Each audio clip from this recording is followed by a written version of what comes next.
ঘূর্ণিঝড় রেমালের প্রভাবে মধ্যরাত থেকে শুরু হয় বন্দরনগরীতে ভারী বর্ষণ। আবহাওয়া অফিসের তথ্য মতে সকাল ৬টা থেকে ৯টা পর্যন্ত ৩ ঘন্টায় বৃষ্টি হয়েছে ১৩২ মিলিমিটার। টানা বর্ষণে তলিয়ে যায় বন্দরনগরী, সৃষ্টি হয় জলাবদ্ধতা।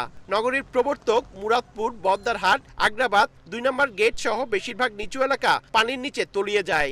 এতে চরম ভোগান্তিতে পড়ে কাজের উদ্দেশ্যে বের হওয়া মানুষ।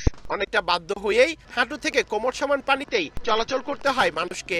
পানির ভেতর গাড়ি নষ্ট হয়ে দুর্ভোগে পড়তে হয় চালকদেরও। জায়গা জায়গা নালা ভয় লাগে, পানির স্রোত আমাদেরকে নালার মধ্যে নিয়ে যাবে, আরেক বিপদ না। পানি অনেকগুলো উঠে গেছে, গাড়ি নষ্ট হয়ে যাবে, তাই দাঁড়িয়ে রয়েছি। বছরের পর বছর পার হয়েছে, চলছে জলাবদ্ধতা নিরসন প্রকল্পের কাজও, তারপরও কোনো সুফল না পাওয়ায় ক্ষোভ প্রকাশ করেন নগরবাসী। প্রতি বছর এরকম হয়, এটার কোনো সমাধান হচ্ছে না। মানুষ এভাবে যদি ময়লা যদি না সাফ করে রাস্তাঘাটে, তাহলে তো জাম থাকবে। বৃষ্টি আসলে বলে যে কি কাজ করবে, অতি তাড়াতাড়ি শীঘ্র করবে, কিন্তু দেখা যাচ্ছে বৃষ্টি চলে গেলে আর খবর নাই। নগদে ৫০০ টাকা বা তার বেশি পেমেন্টে পেতে পারেন ঢাকায় জমিসহ ২০ কোটি টাকার পুরস্কার।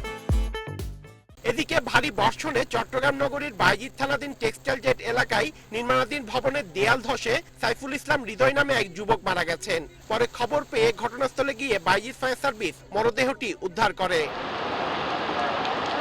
নগরের বাসিন্দাদের জলাবদ্ধতা থেকে মুক্তি দেওয়ার নামে ১৪,৩৮৯ কোটি টাকার ৪টি প্রকল্প বাস্তবায়ন করছে ৩টি সংস্থা।